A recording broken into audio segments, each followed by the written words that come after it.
Good morning students and welcome back to my channel. So आज हम discuss करने वाले हैं लेप्रोसी के बारे में। प्रीवियस क्लास में हमने एनीमिया के बारे में पढ़ा था। अगर आपको उसका कुछ भी डाउट्स है तो आप मुझे कमेंट कर देना, फिर हम उसके भी डाउट्स को क्लियर करेंगे। और आपने वो वीडियो अभी तक नहीं देखा है तो मैं इस वीडियो के डिस्क्रिप्शन बॉक्स में भी उसका लिंक डाल दूंगी, आप वहां से भी जाके चेक कर सकते हो। तो आज हम डिस्कस करेंगे लेप्रोसी के बारे में, ठीक है। सो एट द एंड हमें पता चलेगा लेप्रोसी कैसे होता है, कब होता है, कहाँ पे होता है, कैसे अफेक्ट करता है, इसके लक्षण क्या है, कैसे ट्रीट किया जाता है, कैसे प्रिवेंट कराया जाता है, सब कुछ हम इसके डिटेल में पढ़ेंगे, ठीक है। तो चलिए स्टार्ट करते हैं। सो इंट्रोडक्शन से हम स्टार्ट करेंगे। तो इसमें क्या दिया है इंट्रोडक्शन में, leprosy is also known as Hansen disease and leprosy is a chronic infection caused by the bacteria Mycobacterium leprae or Mycobacterium lepromatosis. The disease mainly affect the skin, peripheral nerves, mucosal surface of upper respiratory tract and the eyes. So यहाँ पे क्या बोला है, leprosy का दूसरा नाम क्या है, हैंसेन डिजीज। ये बहुत ही ज्यादा इंपॉर्टेंट है, ठीक है। क्या बोलते हैं इसको, हैंसेन डिजीज। और ये लेप्रोसी क्या है, ये क्रॉनिक इन्फेक्शियस डिजीज है। किससे होता है, माइकोबैक्टीरियम लेप्री और माइक्रोबैक्टीरियम लेप्रोमेटासिस से होता है। इसके कॉजेस्टिव ऑर्गेनिज्म है, बैक्टीरिया का नाम है ये, आपको इसको बाय हार्ट करना है, okay. Then the disease mainly effect कहाँ पे इफेक्ट करती है, ये स्किन में इफेक्ट करती है और पेरिफेरल नर्व्स को इफेक्ट करती है मेनली, ठीक है। और ये mucosal surface of upper respiratory tract and हमारी आंखों को भी ये इफेक्ट करती है, ओके। अब देखते हैं हम इसके डेफिनेशन। डेफिनेशन में क्या है कि leprosy is a chronic infectious and a communicable disease caused by the mycobacterium leprae और mycobacterium lepromatosis and affecting the peripheral nervous system, the skin and the certain other tissue. Same हमने जो introduction में समझा, definition में भी वही है। ये इन्फेक्शियस और एक कम्युनिकेबल डिजीज है, यानी कि वन पर्सन से दूसरे पर्सन में ट्रांसमिट होने के चांसेस ज्यादा रहती है। और इसके कॉजेस्टिव ऑर्गेनिज्म का नाम जो है आपको ये बाय हार्ट करना है। और ये मेनली कहाँ पे इफेक्ट करती है, ये पेरिफेरल नर्वस सिस्टम, स्किन को और बॉडी में जो भी टिश्यू प्रेजेंट है उसको अफेक्ट कर सकती है, ठीक है। अब देखते हैं हम इंसिडेंट के बारे में। तो एग्जाम पर्पज से देखा जाए तो हमको इंसिडेंट नहीं चाहिए, बट मैंने यहाँ पे इंक्लूड किया है क्योंकि अगर आप कोई भी प्रेजेंटेशन सेमिनार को रेडी कर रहे हो तो ये वाले नोट से आपको मदद मिलेगी, इसलिए मैंने इंसिडेंट को भी यहाँ पे इंक्लूड किया है, ठीक है। सो थोड़ा बहुत देख लेते हैं कि इंसिडेंट क्या है। वर्ल्ड वाइड में क्या है, 2 और 3 million people are estimated to be permanently disable because of leprosy. Leprosy के कारण क्या होते हैं, 2 से 3 मिलियन पीपल क्या हो जाते हैं, डिसेबल हो जाते हैं, परमानेंटली डिसेबल हो जाते हैं। और इंडिया में क्या है, इसके ग्रेटेस्ट नंबर ऑफ केसेस पाए जाते हैं। ग्रेटेस्ट नंबर केसेस कहाँ पे पाया जाता है, इंडिया में पाया जाता है। और ब्राजील जो है वो सेकंड नंबर में है, देन इंडोनेशिया जो है वो थर्ड नंबर पे है, ठीक है। और ये जो डिजीज है ये एडल्ट से ज्यादा चिल्ड्रन को होने के चांसेस रहती है। देन अगर किसी के फैमिली हिस्ट्री में लेप्रोसी है तो उनको भी होने के चांसेस ज्यादातर रहती है। तो ये हो गया हमारा एक छोटा सा इंसिडेंट। अब देखते हैं हम इसके टाइप्स के बारे में। सॉरी, मैं आपको एक चीज बोलना भूल गई, यहाँ पे आपको इंक्यूबेशन पीरियड भी बहुत ज्यादा इंपॉर्टेंट है, ठीक है। सो इसका जो इंक्यूबेशन पीरियड जो है, ये मैंने ऑलरेडी मेंशन किया कि ये क्या है, एक क्रॉनिक डिजीज है। सो ये बहुत लंबे टाइम तक चलता है और बहुत लंबे टाइम के बाद आपको साइन एंड सिम्टम्स शो होने स्टार्ट होते हैं, ठीक है। तो इसका जो इंक्यूबेशन पीरियड है ये 7 मंथ से लेके 7 मंथ टू 3 से 5 इयर्स तक चलता है, ठीक है। तो ये है आपका इंक्यूबेशन पीरियड, ये भी आपके लिए इंपॉर्टेंट है, आप इसको भी नोट डाउन कर लेना, ओके। अब देखते हैं हम टाइप्स के बारे में। तो सबसे पहला टाइप्स है इसका लेप्रोमेटस लेप्रोसी। सो इसमें क्या बोला है, जनरलाइज फॉर्म ऑफ डिजीज। सो इसमें क्या है, ये जनरलाइज फॉर्म है डिजीज का, ये जनरलाइज फॉर्म है, ठीक है। ये क्या होता है, is found in the individual with low degree of resistance, मतलब जो इन्फेक्शन से अगेंस्ट जो फाइट करने का रेजिस्टेंट होता है, इस टाइप में ये लो डिग्री रहता है, मतलब कि कम रहता है। और स्किन में क्या दिखता है हमें, येलो ब्राउन अनफिल्टर्ड नोड्यूल्स दिखाई देते हैं, ठीक है। ये पिक्चर से आपको दिखाई देगा कि किस तरह का नोड्यूल्स बनता है और कैसे साइन एंड सिम्टम्स आपको दिखाई देंगे, ठीक है। That affects the mucous membrane of the eyes. कहाँ पे अफेक्ट करता है, mucous membranes of eyes, nose and throat, ठीक है। Then nerve damage occurs late, but the patient may suffer from a total loss of sensitivity. और इसमें क्या होता है, नर्व डैमेज भी धीरे धीरे होने स्टार्ट हो जाते हैं और क्या होता है, पेशेंट का लॉस ऑफ सेंसिटिविटी होगा, मतलब उनका जो सेंसेशन का जो फीलिंग्स होता है, सेंसेशन वाला जो फील होता है वो कंप्लीटली लॉस हो जाएगा इस टाइप पे, ठीक है। सो ये है जनरलाइज टाइप, ठीक है। और इसमें क्या होता है, जो रेजिस्टेंट का पावर होता है वो लो डिग्री रहता है। और क्या क्या साइन एंड सिम्टम्स रहते हैं, येलो और ब्राउन कलर के नोड्यूल्स बन जाते हैं that affects the mucous membrane of the eyes, nose and throat. और लास्ट में जाके पेशेंट का क्या होता है, जो नर्व्स है वो डैमेज हो जाते हैं और बाद में जाके उनका जो सेंसेशन है वो भी लॉस हो जाता है, ठीक है। समझ में आया आपको ये टाइप। अब देखते हैं ट्यूबरकुलोसिस लेप्रोसी। इसमें क्या है, वो जो पहला वाला टाइप था लेप्रोमेटस लेप्रोसी, उसमें वो जनरलाइज फॉर्म था और ये क्या है, लोकलाइज्ड फॉर्म है, ठीक है। और इसमें जो रेजिस्टेंट का पावर है ये हाई डिग्री है, ठीक है। ये इस डिजीज के साथ फाइट कर सकता है, इसमें जो रेजिस्टेंट पावर है वो फाइट करने का रहता है। एंड स्किन में आपको क्या दिखेंगे, इस पिक्चर में आपको दिख रहा है रेड एंड पर्पल कलर के स्पॉट्स आपको दिखाई देंगे, ठीक है। इस पिक्चर से ही आपको पता चल जाएगा। अब हम देखते हैं नेक्स्ट टाइप के बारे में, जो कि है बॉर्डरलाइन लेप्रोसी। इसमें क्या होगा, अभी हमने जो 2 टाइप्स पढ़े थे, क्या क्या पढ़े हमने, लेप्रोमेटस लेप्रोसी और ट्यूबरकुलोस लेप्रोसी, इन दोनों का ही मिक्सचर होगा, ठीक है। और ये क्या करेगी, जो स्किन के लेयर है उसमें इफेक्ट करेगा। और इस पिक्चर से आपको पता चल रहा है इसमें क्या बनेंगे, रेड कलर के रेगुलर शेप के प्लग्स बनेंगे। ये फ्लैट, ये देख रहे हो ना आप, फ्लैट इस तरह के क्या बन जाएंगे, रेड कलर के स्पॉट्स बन जाएंगे, ठीक है। सो ये है बॉर्डरलाइन लेप्रोसी। अब देखते हैं हम नेक्स्ट टाइप के बारे में, जो कि है इंटरमिनेट लेप्रोसी। इसमें क्या है, ये early form of leprosy that usually present as a single skin lesions with slightly reduce sensation to touch. तो ये क्या है, ये अर्ली फॉर्म है, ठीक है। ये स्टार्टिंग में आपको दिखाई देगा और इसमें क्या रहेगा, सिंगल स्किन लेशन रहेगा, मतलब एक ही आपको क्या रहेगा, एक ही आपको इस तरह के पैचेस दिखाई देगा, ठीक है, एक ही पैचेस दिखाई देगा। बट क्या होगा, अगर आप उस एरिया में टच करते हो तो उसका क्या रहेगा, सेंसेशन जो है रिड्यूस होगा। कितना होगा, स्लाइटली रिड्यूस होगा, ज्यादा नहीं होगा, थोड़ा रिड्यूस होगा, ठीक है। एंड कैरेक्टराइज्ड बाय क्या है, माइल्डली हाइपोपिगमेंटेड इन डार्क स्किन। डार्क स्किन में हाइपोपिगमेंटेड रहेगा माइल्ड में, और जो लाइटर स्किन है उसमें क्या रहेगा, स्लाइटली एरिथ्रोमेटस दिखाई देगा, ठीक है। ये हो गया हमारे 4 टाइप्स, ठीक है। बहुत ही ज्यादा इंपॉर्टेंट है, लेप्रोसी के टाइप के बारे में फ्रीक्वेंटली पूछा जाता है बीएससी और जीएनएम दोनों में ही, ठीक है। तो अब देखते हैं हम कॉज के बारे में, ठीक है। कॉज तो हमें अभी तक पता चल गया है कि किससे ये होता है, ये होता है माइक्रोबैक्टीरियम लेप्री से, ठीक है। अभी देखते हैं इसके रिस्क फैक्टर क्या क्या है। सबसे पहले है living in area with a polluted water और पोर टाइट। आप ऐसी जगह में अगर रहते हो जहाँ का पानी बहुत ही ज्यादा गंदा है, पॉल्यूटेड है, और वहाँ का डाइट भी बहुत पोर है, तो भी क्या हो सकता है, लेप्रोसी हो सकता है। नेक्स्ट है इम्यूनो कॉम्प्रोमाइज्ड पीपल, मतलब जिसका इम्यून सिस्टम स्ट्रांग नहीं है, अच्छा नहीं है, उनसे भी हमें लेप्रोसी हो सकता है। थर्ड में आएगा travel to an area that has experience a leprosy attack. तो ऐसे एरिया है जहाँ पे बहुत ज्यादा लेप्रोसी के केसेस आ रहे हैं, वहां पे अगर आप ट्रेवल कर रहे हो तो भी आपको लेप्रोसी होने के चांसेस होता है, राइट। नंबर 4 वाला जो रिस्क फैक्टर है वो है people who handle certain animals that are known to carry the bacteria that are at high risk. मतलब कि अगर आप ऐसे एनिमल्स के साथ खेल रहे हो, अफ्रीकन चिंपांजी हो, इस तरह के एनिमल को आप हैंडल कर रहे हो, तो भी आपको लेप्रोसी होने के चांसेस ज्यादा रहते हैं, ओके। नंबर 5 में मिलेगा those who live in the area where the leprosy is endemic. Same है ये, जो थर्ड पॉइंट है और 5th पॉइंट है ये ऑलमोस्ट सिमिलर है। मतलब जहां पे लेप्रोसी के केसेस हमें मिल रहे हैं, वहां पे अगर हम ट्रेवल कर रहे हैं, वहां पे हम रह रहे हैं, तो हमें भी लेप्रोसी होने के चांसेस रहते हैं, है ना। देन नेक्स्ट है कि recreational activities such as fish water swimming, kayaking, biking in the warm area. So ये सारे अगर हम एक्टिविटी फ्रीक्वेंटली करते हैं तो भी लेप्रोसी होने के चांसेस रहते हैं, ओके। अब हम देखते हैं कि साइन एंड सिम्टम्स क्या क्या है।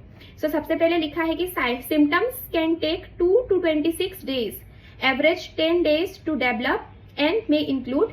मतलब ये सिम्टम्स जो है आपको बहुत जल्दी शो नहीं होता है, क्योंकि ये क्रॉनिक डिजीज है, तो इसके सिम्टम्स ना हमें बहुत लेट से शो होने स्टार्ट होते हैं, इसलिए ये बहुत क्रॉनिक स्टेज पे पहुंच जाता है, फिर इसे ट्रीट करना भी बहुत ज्यादा मुश्किल हो जाता है। फिर भी 2 to 16 डेज के बाद हमें सिम्टम्स थोड़े बहुत दिखाई देने लगते हैं। वो जो सिम्टम्स है, सबसे पहले आएगा fever, dry cough, headache, numbness और loss of touch, muscle pain, abnormal heart sound, conjunctivitis, sore throat, painless ulcer, skin lesions, मतलब पेचेस बनना, स्किन में पेचेस बनना स्टार्ट हो जाते। सो ये हो गए sign and symptoms. I guess ये जो भी टर्म्स यहाँ पे यूज किए गए हैं ये बहुत ही सिंपल एंड इजी टर्म है, आपको पता चल गया होगा। ओके, देन नेक्स्ट देखते हैं कि पैथोफिजियोलॉजी क्या है।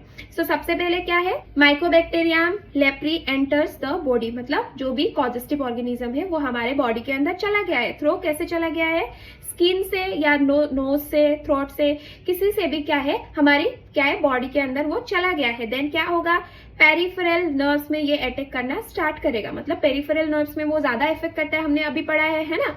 सो ये पेरिफेरल नर्व्स में अटैक करना स्टार्ट कर देगा। Then bind to such one cell of action, मतलब ये सेल जो है ये पेरिफेरल नर्व्स के इर्द गिर्द आपको मिलेगा। ठीक है, ये क्या करती है, उसको मेंटेन करने में और उसके जो फंक्शन है उसको इंटेक रखने में मदद करती है। तो जो ऑर्गेनिजम्स हमारी बॉडी के अंदर एंटर हो गया है वो पेरिफेरल नर्व्स में क्या है अफेक्ट करना स्टार्ट हो गया है। तो उसके बाद क्या है, ये बाइंड हो गया है। बाइंड होने के बाद क्या होगा, उसके जो फंक्शन है उसको जो मेंटेन कर रहा था वो भी क्या हो गया है, धीरे धीरे करके कम होना स्टार्ट हो गया है। ठीक है, देन डीमाइलिनेशन ऑफ नर्व्स, मतलब so nerve demyelination of nerves, इसका मतलब क्या है, इसके बाद क्या होगा, डीमाइलिनेशन ऑफ नर्व्स मतलब जो नर्व्स फाइबर के सराउंडिंग जो एक कवर है वो भी क्या होगा, डैमेज होना स्टार्ट हो जाएगा। ठीक है, सो अब इसमें क्या हुआ कि जो भी कॉजेस्टिव ऑर्गेनिजम्स था वो हमारी बॉडी के अंदर चला गया। ठीक है, देन पेरिफेरल नर्व में वो क्या हो गया, डैमेज हो गया। ठीक है, सो पेरिफेरल नर्व्स को जो मेंटेन कर रहा था वो भी बाइंड हो गया, वो भी डैमेज होना स्टार्ट हो गया। ठीक है, देन क्या हुआ, जो नर्व फाइबर के कवरिंग था, ठीक है, वो भी क्या हो गया, इधर में डैमेज हो गया। ओके, देन नेक्स्ट क्या होगा, लॉस ऑफ एक्सोनल कंडक्शन, इसका मतलब है कि डिसेबिलिटी आना स्टार्ट हो जाएगी, परमानेंट डिसेबिलिटी आना थोड़ा थोड़ा करके स्टार्ट हो जाएगा। ठीक है, देन यहाँ पे आपको एक एरो आएगा, ये मिस्टेक हो गया है। ठीक है, आप यहाँ पे एक एरो डाल देना। Deformity, loss of pain, temperature, touch और सेंसेशन। सो क्या होगा, डिसेबिलिटी जब आएगा तो सेंसेशन नहीं रहेगा, है ना। सो हम टच करेंगे, जो हमारा फील रहेगा, जो पेन रहेगा, टेम्परेचर रहेगा, वो हमें क्या नहीं होगा, वो उसको हम फील नहीं कर पाएंगे, सेंसेशन भी लॉस हो जाएगा। फिर हमें क्या रहेगा, सेंसेशन लॉस हो गया, मतलब धीरे धीरे करके लेप्रोसी के जो भी साइन एंड सिम्टम्स है हमें वो दिखाई देने स्टार्ट हो जाएंगे। समझ में आया आपको, बहुत ही इजी है। ओके, मैं फिर से एक बार रिपीट कर देती हूँ। सबसे पहले क्या होता है, जो पॉजिटिव ऑर्गेनिज्म है मतलब माइक्रोबैक्टीरियम लेप्री जो है वो हमारी बॉडी के अंदर वो चला गया है। चला जाने के बाद क्या है, कैसे चला गया, अभी वो स्किन के थ्रू या तो नोज के थ्रू, थ्रोट के थ्रू वो हमारी बॉडी के अंदर चला गया। ओके, चला जाने के बाद ये जो बैक्टीरिया है, हमने डेफिनेशन में पढ़ा था, ये किसको इफेक्ट करती है, ये पेरिफेरल नर्व को, स्किन को ज्यादातर इफेक्ट करती है, राइट। सो ये अंदर घुस गया, एंटर हो गया, उसके बाद में पेरिफेरल नर्व्स को अटैक करना स्टार्ट कर दिया इसने। ओके, देन जो पेरिफेरल नर्व्स को मेंटेन करती है, फंक्शन उसको बजाय रखता है, वो भी डैमेज हो जाएगा। ठीक है, देन क्या होगा कि जो नर्व फाइबर्स थे, नर्व फाइबर्स के अंदर जो कवरिंग था, कवर था, लेयर था, वो भी खराब हो गया। ठीक है, खराब होने के बाद डिसेबिलिटी आएगी, परमानेंट डिसेबिलिटी होगी। डिसेबिलिटी होने के बाद क्या होगा, जो सेंसेशन है वो खत्म हो जाएगा, फिर हमें साइन एंड सिम्टम्स धीरे धीरे करके दिखाई देने लगेंगे। तो यही है पैथोफिजियोलॉजी। ठीक है, अभी देखते हैं ट्रांसमिशन, मतलब ये कैसे ट्रांसफर होता है one person to another person में। सबसे पहले है ड्रॉपलेट्स इन्फेक्शन। ड्रॉपलेट इन्फेक्शन से ये क्या होती है, वन पर्सन से अनदर पर्सन में ट्रांसफर होती है। कैसे होगी, leprosy is delivered to transmit through the nasal discharge. Nasal discharge से ये क्या हो सकती है, ट्रांसमिट हो सकती है, मतलब कोई भी ड्रॉपलेट से, मुंह से वो ट्रांसफर हो जाएगी। ओके, देन है कंटेक्ट इन्फेक्शन, मतलब वो इन्फेक्टेड पर्सन के साथ अगर कंटेक्ट में आएंगे तो भी हो सकता है ना, स्किन टू स्किन कंटेक्ट के साथ वो ट्रांसफर हो सकता है। Then vector borne infection, vector से भी ये ट्रांसफर हो सकता है, and through placenta and milk. बीच में ये जो एरो है ये ऊपर में होना चाहिए था, इधर पे जो मिसिंग था ये इधर में चला आया, आप इसको रिमूव कर देना, इधर में इसकी जरूरत नहीं है। ओके, अब देखते हैं, इसमें हम सबसे पहले करेंगे हिस्ट्री कलेक्शन, है ना। हिस्ट्री कलेक्शन करेंगे कि कौन से सिम्टम्स आपको दिखाई दे रहा है, कब से दिखाई दे रहा है, कहाँ पे वो रह रहे थे, ओवर क्राउडिंग एरिया में है या उस जगह में लेप्रोसी का एंडेमिक है क्या, बहुत सारे हिस्ट्री, फैमिली हिस्ट्री, सब कुछ हम हिस्ट्री कलेक्शन में पूछेंगे। ठीक है, देन फिजिकल एग्जामिनेशन, हमें whole body head to toe check करना है ना, कहीं कहाँ पे पेचेस बने हुए हैं वो सब कुछ हमें चेक करना रहेगा। ओके, देन बैक्टीरियोलॉजिकल एग्जामिनेशन, हम बैक्टीरिया को कंफर्म करने के लिए कौन सा बैक्टीरिया बॉडी में प्रेजेंट है। सो बैक्टीरियोलॉजिकल एग्जामिन करेंगे, है ना, उसमें स्मेयर को कलेक्ट करेंगे। देन जो भी टेस्ट हम परफॉर्म कर रहे हैं वो सारे आपको यहाँ पे मेंशन मिलेगा, वो सारे हम टेस्ट परफॉर्म करेंगे, है ना, किसके लिए, क्योंकि डिजीज को कंफर्म करने के लिए। देन रूटीन टेस्ट करेंगे, जो भी ब्लड टेस्ट आएगा, लिवर टेस्ट आएगा, क्रिएटिनिन टेस्ट आएगा, वो सब कुछ हम मेंशन करेंगे। देन यूरोलॉजिकल टेस्ट भी हम करेंगे और अदर टेस्ट में हम परफॉर्म करेंगे, लेप्रोमिन टेस्ट करेंगे, स्पेसिफिक लेप्रोसी के लिए किया जाएगा। देन पीसीआर हम करेंगे। ओके, ये सारे आएंगे डायग्नोस्टिक इवैल्यूएशन में। देन हम देखते हैं कि मैनेजमेंट। ओके, फिर में मेडिकल मैनेजमेंट सबसे पहले। मेडिकल मैनेजमेंट में क्या आएगा, MDT मतलब multi drug therapy. Multi drug therapy हमें चाहिए।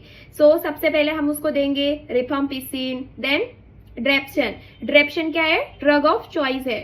ओके, ड्रेप्शन है ड्रग ऑफ चॉइस, ये लेप्रोसी पेशेंट के लिए ड्रग ऑफ चॉइस है। अगर आपको पूछा जाता है स्पेसिफिक क्वेश्चन की ड्रग ऑफ चॉइस कौन सा है, तो आपको ये मेंशन करना रहेगा, ठीक है।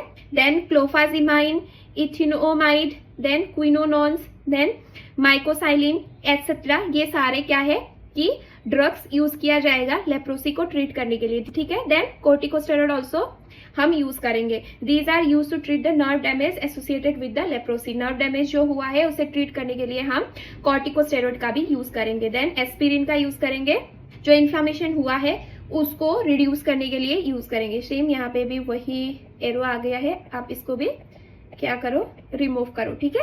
सो हम इसमें क्या करेंगे, मल्टी ड्रग्स का यूज करेंगे। देन कॉर्टिकोस्टेरॉइड और एस्पिरिन का यूज कर रहे हैं, ओके। और हम इसमें सर्टेन एंटीबायोटिक का भी यूज करते हैं ताकि जो इन्फेक्शन है वो जल्दी से ठीक हो जाए। सो आप यहाँ पे और एक पॉइंट को मेंशन कर सकते हो, वो है एंटीबायोटिक, ठीक है। एंटीबायोटिक थेरेपी का भी हम यूज करेंगे, ओके। सो ये पॉइंट भी आप नोट डाउन कर लेना, ओके। अब देखते हैं सर्जिकल मैनेजमेंट। सो सर्जिकल मैनेजमेंट के अंदर क्या आएगा, न्यूरल सर्जरी आएगा, नर्व ड्रिफ्टिंग आएगा, देन एम्पुटेशन आएगा। यानी कि अगर आपके शरीर में कोई भी पार्ट्स के फिंगर हो या टोज हो, जिस भी पार्ट में अगर कोई भी सेंसेशन नहीं है तो हमें उस पार्ट की जरूरत नहीं रहेगी, राइट। सो हम उसे क्या करेंगे, एम्पुटेट करेंगे, उसको हम रिमूव करेंगे, ठीक है। देन कॉस्मेटिक सर्जरी करेंगे। अगर किसी भी पार्ट को हम रिमूव कर रहे हैं तो हम उसको रिकंस्ट्रक्ट कर सकते हैं। सो वही सारा आएगा इसके अंदर, ठीक है। देन जो आईब्रोज के हमारे हेयर लॉस हो रहे हैं तो वो रिप्लेसमेंट ऑफ आईब्रोज, ये सब कुछ करके हम क्या करेंगे, सर्जरी परफॉर्म करेंगे। तो ज्यादातर सर्जरी किया नहीं जाता है इस लेप्रोसी के केसेस में, बट वही है जिसमें सेंसेशन नहीं रहेगी उसको हम रिमूव कर सकते हैं। बाकी सारी चीजें ये कॉस्मेटोलॉजिक सर्जरी के अंदर में आएगा। अब हम देखेंगे नर्सिंग केयर के बारे में, ठीक है। सबसे पहले क्या करना है, इनिशियल स्टेजेस में भी अगर हम डिजीज को आइडेंटिफाई कर पाते हैं तो हमारे लिए ईजी रहेगा कि पेशेंट को अच्छे से ट्रीट करने के लिए, राइट। तो ये पॉइंट आएगा सबसे पहले। देन नेक्स्ट आएगा कि take care of a localized wound. अगर कोई भी लोकलाइज्ड वुंड हुआ है ना, तो हमें उसका क्या करना है, केयर लेना है। ऐसे ही उसको छोड़ नहीं देना है, ऐसे उसको ध्यान नहीं देना, ऐसा नहीं है। जब भी हमें दिखाई देगा कि कोई भी वुंड वगैरह हो रहा है तो फटाक से हमें उस पर ट्रीटमेंट करना है, फटाक से हमें उसको केयर प्रोवाइड करना है, ओके। देन नेक्स्ट क्या है, रिहेबिलिटेशन ऑफ क्योर्ड पर्सन, मतलब जिसे क्योर हो गया है, अभी पता चला है कि ये हाफ पर्शियली क्या है, डिसेबल हो गया है, तो हम क्या कर सकते हैं, उसे मोटिवेट कर सकते हैं ना, और उनके अकॉर्डिंग उनका जो कंडीशन है उसके अकॉर्डिंग हम उसको कोई भी अगर काम दे सकते हैं तो उसको हम उसके लिए बोलेंगे, है ना। ये सारी चीजें रिहेबिलिटेशन के अंदर आएगा। देन नेक्स्ट क्या है, प्रोवाइड हेल्थ एजुकेशन। हम उन्हें हेल्थ एजुकेशन दे सकते हैं, अवेयर कर सकते हैं लोगों को, है ना, लेप्रोसी के बारे में बता के। Then provide shelter and a social support and a moral support. Obviously patient को सपोर्ट की जरूरत रहेगी, सो हम क्या करेंगे, सपोर्ट प्रोवाइड करेंगे। Then provide follow up service. तो फॉलो अप सर्विस के बारे में बताएंगे। नेक्स्ट आप फॉलो अप के लिए कब आ सकते हो, कब आना है, सब कुछ हम उन्हें इन डिटेल में बताएंगे, ओके। सो आप देखते हैं कि कॉम्प्लिकेशंस क्या क्या हो सकता है। और अ कंप्लीट डिफॉर्मिटी, हैंडीकेप मतलब वो पार्शियली और फुल्ली क्या हो सकता है, वो डिफॉर्मिटी हो सकता है ना, डिसेबल हो सकते हैं, हैंडीकेप हो सकते हैं। Then complete isolation from the society, मतलब क्या है, अभी ये पिक्चर में आप देख रहे हो इनका जो हैंड है क्या है, किस प्रकार का हो रहा है। अगर ऐसे लोगों को देखा जाता है कि तो क्या करते हैं, सोसाइटी के जो लोग रहते हैं वो उन लोगों को आइसोलेट करना स्टार्ट कर देते हैं ना, वो अजीब तरह के दिख रहे हैं बोल के वो लोग क्या करते हैं, आइसोलेट करना स्टार्ट कर देते हैं, है ना, जो कि हमें नहीं करनी है। Then social and the mental tension. Obviously अपने स्ट्रक्चर, बॉडी के जो स्ट्रक्चर है, फिंगर्स है, नील्स है, जिसके शेप खराब हो गए हैं, स्किन कंडीशन देखने में खराब हो गया है, सो सोशल और मेंटल एक टेंशन तो रहेगा ना डिजीज की वजह से, राइट। देन नेक्स्ट क्या है, सेंसरी लॉस, सेंसेशन लॉस हो जाएगा, पैरालिसिस भी हो सकता है, देन मसल वीकनेस होगा। देन नेक्स्ट पॉइंट क्या है, जो आईब्रो है वो लॉस हो जाएंगे, देन जो टोज है, फिंगर्स, नील्स है, नोज है, वो क्या हो जाएंगे, उसके शेप खराब होने लगेंगे। ओके, देन नेक्स्ट क्या है, loss of man power and national loss. So man power का लॉस होगा और नेशनल लॉस भी हमें दिखाई देगा। ओके, देन नेक्स्ट है prevention. Okay, so specific question आपको पूछा जाता है कि लेप्रोसी पेशेंट का प्रिवेंशन के लिए आप क्या क्या करोगे। ओके, सो ये आपके लिए इंपॉर्टेंट है, ये 5 मार्क्स के लिए आता है या तो 3 मार्क्स के लिए आता है। आप इसको जितना लंबा कर सकते हो, जितना खींच सकते हो, आप इसे खींचिए। मैंने प्रिवेंशन में ये 5 पॉइंट डाला है, आपके दिमाग में और क्या क्या पॉइंट्स आ रहे हैं आप मुझे कॉमेंट करके बता देना, ठीक है। कॉमेंट में हम देखेंगे कि आप लोगों के दिमाग में इस 5 पॉइंट के अलावा और क्या क्या पॉइंट्स आ रहे हैं। सबसे पहले आएगा आइसोलेशन, है ना, जिस पेशेंट को ये कंडीशन हो रहा है उस पेशेंट को हम आइसोलेट करेंगे। क्यों? क्योंकि ये कम्युनिकेबल डिजीज है, 1 पर्सन से अनदर पर्सन में ट्रांसफर होगा, है ना। सो इसकी वजह से जिस पेशेंट को ये डिजीज हुआ है उसको हम क्या करेंगे, आइसोलेट करेंगे, ठीक है। Then avoid close physical contact with the untreated person, जिस पर्सन को ट्रीट नहीं किया गया है अभी तक, तो उसके साथ क्या है, फिजिकल कंटेक्ट करने से हम क्या करेंगे, अवॉइड करेंगे, फिजिकल कंटेक्ट हम उसके साथ नहीं करेंगे। देन नेक्स्ट क्या है, keep away from the animal which are suspected to the bacteria, तो जिस एनिमल को अंदर ये बैक्टीरिया मिल सकता है हम उस एनिमल के साथ कंटेक्ट में नहीं जाएंगे। Then use mask and gloves while handling this patient, तो जब भी लेप्रोसी वाले पेशेंट को हम हैंडल करते हैं तो हमें जो भी हमारी पीपीटी है, पर्सनल प्रोटेक्टिव इक्विपमेंट्स है, वेयर करना है, मास्क हो, ग्लोव्स हो, वो सारी चीजों का हमें क्या करना है, यूज करना है, नहीं तो वो इन्फेक्शन क्या है हमारी बॉडी में भी आ जाएगा, है ना। देन वैक्सीनेशन ऑफ बीसीजी, जो एट बर्थ टाइम ट्यूबरक्लोसिस के लिए दिया जाता है बीसीजी वैक्सीन, वो वैक्सीन से भी लेप्रोसी को प्रिवेंट कर सकते हैं। सो वैक्सीनेशन ऑफ बीसीजी का क्या इंपॉर्टेंस है वो हम लोगों को समझाएंगे, ठीक है। और आप पॉइंट इधर में मेंशन कीजिए क्या क्या हो सकता है, ठीक है, हम कमेंट में पढ़ेंगे वो सब। ओके, सो आई होप आपको ये टॉपिक अच्छे से समझ में आया होगा। इतना बहुत ज्यादा टफ नहीं है और बहुत ज्यादा इजी भी नहीं है, लेकिन अगर आपको एक बार समझ में आ जाता है तो आप आंख बंद करके एग्जाम में बहुत अच्छे से लिख पाओगे। ओके, इस क्लास से रिलेटेड आपके दिमाग में कोई भी डाउट्स आ रहे हैं तो आप मुझे कमेंट कर देना, हम वो भी क्लियर करेंगे धीरे धीरे करके, ठीक है। तो आई थिंक आपको ये टॉपिक अच्छे से समझ में आया होगा। और ये जो नोट्स है मैं आपको नीचे एक लिंक प्रोवाइड कर दूंगी डिस्क्रिप्शन बॉक्स में, वहां से आप उसको डाउनलोड कर सकते हो या तो आप वहां से भी रीड कर सकते हो, आपको ये फाइल वहां पे मिल जाएगी। ओके, नेक्स्ट आपको कौन से टॉपिक के ऊपर क्लास चाहिए वो भी मुझे कॉमेंट कर देना, फिर मैं वो सारे टॉपिक्स भी आपके लिए लेके आऊंगी। आज के वीडियो में इतना ही था, फिर मिलेंगे दूसरे टॉपिक के साथ, तब तक के लिए stay safe, stay healthy, bye bye students.